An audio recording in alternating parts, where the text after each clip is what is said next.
en la delegación Iztapalapa. Soy psicólogo por la Universidad Autónoma Metropolitana de Xochimilco, pues posteriormente ahí tuve formación en área clínica y posteriormente en área de terapia sistémica. Llevo cerca de 18 años ya en la administración pública y bueno, pues celebro mucho que podamos tener estas mesas de trabajo. No es la primera donde hemos participado. Es un tema verdaderamente importante en la actualidad, el tema de la cultura cívica. Muchas de las problemáticas que se desarrollan dentro de las comunidades, en las colonias, en la calle, en la unidad habitacional, muchos de los problemas que se dan tienen que ver también con un fenómeno de cultura cívica. Y me gusta citar un antecedente porque creo que tiene una repercusión muy importante. Hace algunos meses tuvimos oportunidad de participar también con el INE en lo relacionado con el Parlamento Infantil. Tuvimos oportunidad también de que los niños parlamentarios, de los niños legisladores, presentaran también sus propuestas en un auditorio, que nos platicaran qué miran, cómo miran, ¿no? Qué observan, qué problemáticas. Y algo que en lo personal a mí me llamó mucho la atención es que estos niños que participaron, estas niñas que participaron, lo que tienen detrás o han tenido es un respaldo de una familia. Y entonces hablamos de una familia que los ha escuchado, de una familia que les ha permitido hablar, de una familia que valora lo que tienen que decir. Y me gusta ponerlo como antecedente porque el tema de la cultura cívica y sobre todo el tema que nos ocupa, que es el de la precariedad democrática, ¿no? Finalmente podríamos también rastrear su antecedente dentro de la familia. No solamente es un tema de política pública, creo que desde mi experiencia como servidor público lo que observo es eso, no es solo un tema de política pública, de cuestiones administrativas, no solo es un tema de problemas en las calles, no solo es un problema de fuera de. Creo que el tema de la precariedad democrática, el tema de la falta o de la cualidad especial en que una comunidad esté parado, posicionado frente al tema de la cultura cívica, es un tema que tiene que ver con algo muy íntimo en las familias y tiene que ver con la propia educación que se da dentro de las familias. Asociamos democracia con el tema de las elecciones, con el tema de las temporadas electorales, con el tema de las consultas, y justamente ahí es donde a veces se ve sintomáticamente lo dañado que está el tejido social, lo dañada que está también la situación de conciencia personal de las ciudadanas, de los ciudadanos, no de todos, no de todas, porque ahí se amplifica, es como una pantalla, ¿no? Esas temporadas de elecciones son la pantalla ideal y perfecta para que todos los vicios y para que todos los malestares vinculados a la falta de participación, a la falta de conciencia, al mercantilismo y al clientelismo político salgan y se proyecten y entonces nos muestren cómo funciona y cómo opera nuestra democracia. Pero hay un tema que es muy importante, que en la democracia, al final de cuentas, el uso del poder, el ejercicio del poder, la vinculación con el poder, es un tema que tendría que ser cotidiano y que tendría que ser parte de la historia de vida de todas las familias. ¿Qué significa esto? Que en cada familia debería de haber mucha claridad de cómo circulan las relaciones de poder, cómo los padres promueven asambleas familiares, reuniones familiares, donde se hablen de las problemáticas de las familias, donde se hablen de las opiniones, de las situaciones que acontecen para tal o cual familia, donde se incentive la participación de los niños y el papá o la mamá, los abuelos, los tíos, puedan escuchar, donde podamos generar también el esquema de confianza en que si hablo, me van a escuchar y que mi opinión, aunque sea muy diferente, va a ser también respetada, porque esto nos va a llevar entonces a ver cómo se desenvuelve el tema del poder en todas las relaciones que tenemos y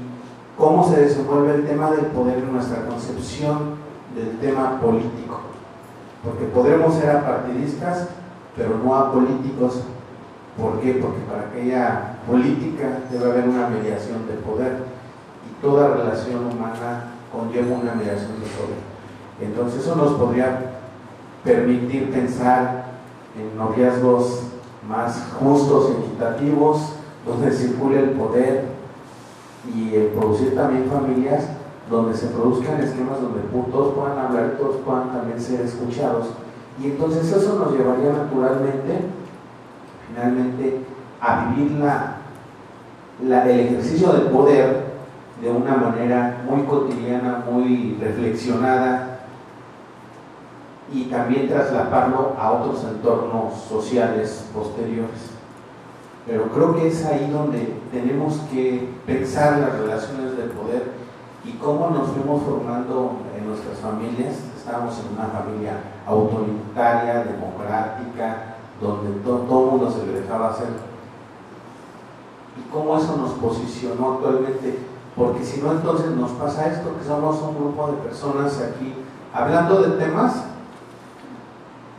que también se deberían, desde nuestro punto de vista, ser de incumbencia de muchos otros ciudadanos. Aquí no sé cuántas sillas hay en el espacio, ¿no? Pero yo supondría que al haber 2 millones de habitantes en Iztapalapa, pues esto debería estar lleno, porque es un tema de alta importancia para todos los iztapalapenses. Entonces es muy curioso cómo finalmente estamos hablando aquí, como tal compañero, como a oídos sordos, ¿no? Pero sí, cuando salimos a la calle, que en la función pública, como comité ciudadano, como organización civil, la exigencia es terrible, ¿eh? Para el comité, para la organización, para el funcionario. ¿Por qué no hace?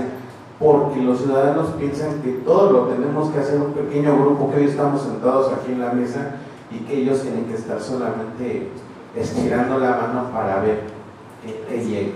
Entonces yo creo que ahí tendríamos que empezar a reflexionar el tema del poder en la casa y cómo la democracia. Creo que principalmente es de repente escuchamos a los partidos políticos no haciendo propuestas, sino realmente ya los vemos en una situación de chisme, ¿no? Me dijo, te dijo, le hice, y eso obviamente uno como ciudadano, en lugar de decir, bueno, me convences, te cansa, te hartas.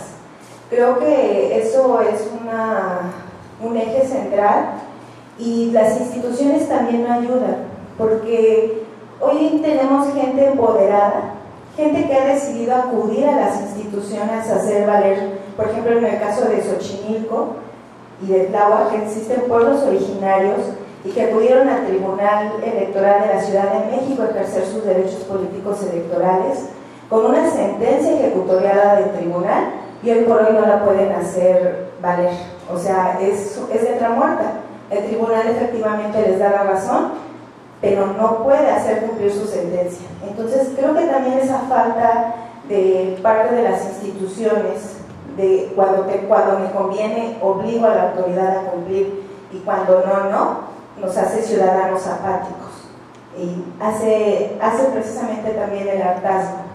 Esa es mi participación. Obviamente el sistema político mexicano, eso nos queda claro, pero por tanto, como ha evolucionado, existe mayor apertura democrática en el país, eso sin duda. Se atienden las demandas ciudadanas de mayor o menor grado, pero se atienden, y así también como la rendición de cuentas, ¿no? Que se ha ido incrementando y construyendo poco a poco. ¿Por qué menciono la rendición de cuentas? Porque este es un elemento central en las democracias para que puedan funcionar y en sus instituciones como el INE. Leonardo Morlino, un autor, llama 4 ejes importantes para que pueda haber como esa credibilidad en las instituciones. La primera es la imparcialidad. Tienen que ser imparciales, tiene que haber transparencia en las instituciones, legalidad y equidad, porque sin esto no puede funcionar un sistema. Como bien mencionábamos, cambian las instituciones, se mejoran las instituciones, ven un detalle y dicen, bueno, vamos a arreglar esto, hay que hacer una reforma o hay que hacer esto para arreglar esto que está afectando. Bien, se hace, pero ¿qué es lo que no cambia? No cambia la cultura. ¿Por qué?